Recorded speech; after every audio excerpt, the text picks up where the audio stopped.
কালকে নকল কাবা শরীফের তৈরি করে দিতে পারে। মুসলিম সম্প্রদায়ের ভাইরা 4 লাখ টাকা 3.5 লাখ টাকা খরচ করে হজে যেতে পারে না, আমি এখানে একটা কাবা শরীফ বানিয়ে দিচ্ছি। রাষ্ট্রের দায়িত্ব নয় মন্দির মসজিদ তৈরি করা।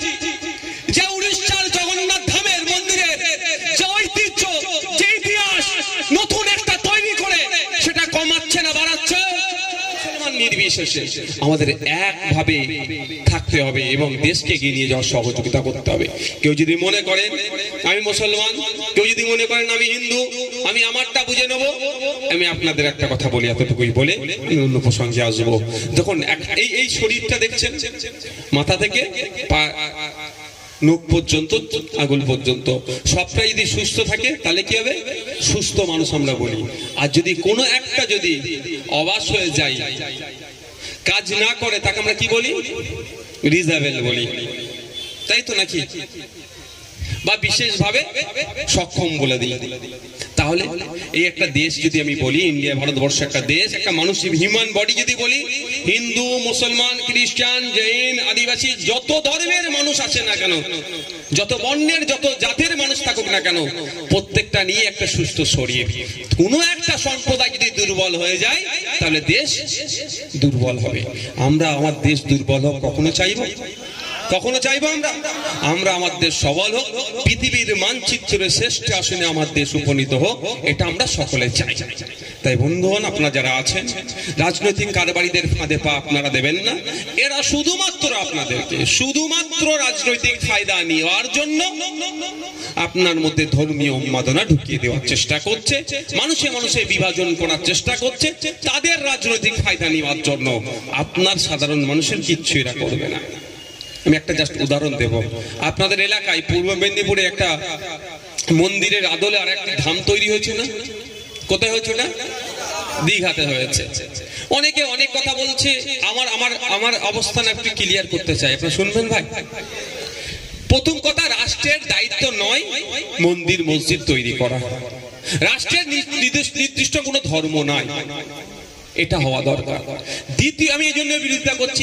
দ্বিতীয় হচ্ছে, উড়িষ্যার যে জগন্নাথ মন্দির আছে সেটা একটা ঐতিহ্যশালী, ঐতিহ্যবাহী, একটা ঐতিহাসিক এবং ওই জায়গার আলাদা একটা গুরুত্ব আছে। ওই মন্দির যদি প্রতি পাড়ায় পাড়ায় একটা করে দেওয়া হয়, তাহলে সেই উড়িষ্যার যে মন্দির, সেই গুরুত্বটা কি আর থাকবে? আমি উদাহরণের জন্য বলছি, আর আপনারা মাথায় ঢুকিয়ে রাখুন, আপনাদেরকে এর প্রতিবাদ করতে হবে। মমতা ব্যানার্জি নয়, তৃণমূলে যদি ইচ্ছা যায় মন্দির করবে, মসজিদ করবে, তার ব্যাপার। কিন্তু আমি জাস্ট বলছি আপনাদের, কি বলছে যে অনেক যুক্তি দিচ্ছে এরা, যে অনেকের আর্থিকভাবে স্বাবলম্বী নয়, ওই জন্য এতে যেতে পারে না, উড়িষ্যায় যেতে পারে না, দীঘায় গিয়ে মন্দিরের কাজ মিটিয়ে নেবে। আপনি বলছি, ধার্মিক হিসাবে আপনি আপনার মনকে একটা প্রশ্ন করুন তো, যারা মুসলিম সম্প্রদায়ের এখানে আছেন, মুসলিম সম্প্রদায়ের হজে যাওয়ার একটা ফরজ, তাই তো? এবার সবার কাছে টাকা থাকে না, যদিও বিত্তশালীদের জন্য হজটা ফরজ। তারপরেও বলছি, মমতা ব্যানার্জি যদি কালকে ঘোষণা করে যে আমি পশ্চিমবাংলার মুসলমানদের জন্য খুবই চিন্তিত, এত চিন্তিত রাতে ঘুমোতে পারেন না, উনি ঘুমোতে পারেন না একদম আপনাদের জন্য যারা মুসলিম এখানে আছে, তো এত চিন্তিত মুসলিম সম্প্রদায়ের ভাইরা 4 লাখ টাকা 3.5 লাখ টাকা খরচ করে হজে যেতে পারে না, আমি এখানে একটা কাবা শরীফ বানিয়ে দিচ্ছি, এটা মেনে নেবেন? কেন মেনে নেবেন না? ওটাও কাবা শরীফ, এটাও কাবা শরীফ তৈরি করবে, ভাই কেন মানবেন না? কারণ ওই কাবা শরীফে ঐতিহ্য, ইতিহাস ওর যেটা আছে, আর আপনার পাড়ার কাবা শরীফ তৈরি করলে কি এক হবে? তাহলে মমতা ব্যানার্জি যে উড়িষ্যার জগন্নাথ ধামের মন্দিরের যে ঐতিহ্য, যে ইতিহাস নতুন একটা তৈরি করে সেটা কমাচ্ছে না বাড়াচ্ছে? ওটার কমিয়ে দিচ্ছে। তো কালকে আবার এক জায়গায় হবে, এটা মাথায় রাখবেন। এই জন্য আমরা এর প্রতিবাদ করছি। আপনি যদি মনে করেন এটা হিন্দুদের ব্যাপার, হিন্দুরা না, হিন্দু মুসলমানের ব্যাপার নয়, এটা নাগরিক, সচেতন নাগরিকের ব্যাপার। যে আপনার মন্দির করার ইচ্ছে গিয়েছে, আপনি আপনার মাইনের টাকা দিয়ে মন্দির করুন, কিন্তু ওর আদলে করা মানে যে ঐতিহ্য, যে লেগেসি, যেটা আছে পরম্পরা, তাতে আঘাত পড়ছে। আমাদের তারকেশ্বরে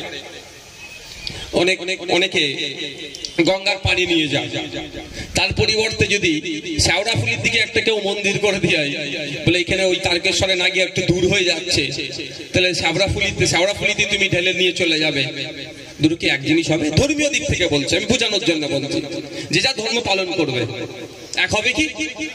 কারণ ওটার একটা গুরুত্ব নিয়ে সে ওখানে যাচ্ছে। তো এইগুলো আমাদের মাথায় রাখতে, এই জন্য আমি বিরোধিতা করছি।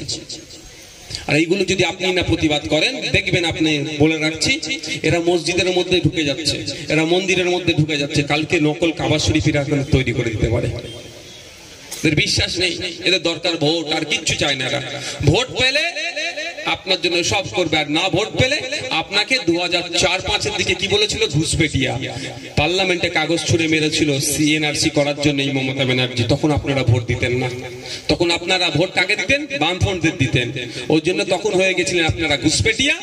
এখন ভোট দিচ্ছেন বলে এখন আপনি ওনার সোনার ছেলে হয়েছেন। কালকে যদি ভোট দেওয়া বন্ধ করে দেন, আবার দেখবেন ঘুষপেটিয়া হয়ে যাবেন। তাহলে ভোটের জন্য আপনার সাথে সম্পর্ক রাখছে, কিন্তু আপনি আপনার প্রতিবেশী রাম কাকার সাথে, আপনি আপনার প্রতিবেশী রহিম চাচার সাথে সম্পর্কটা কি ভোটের?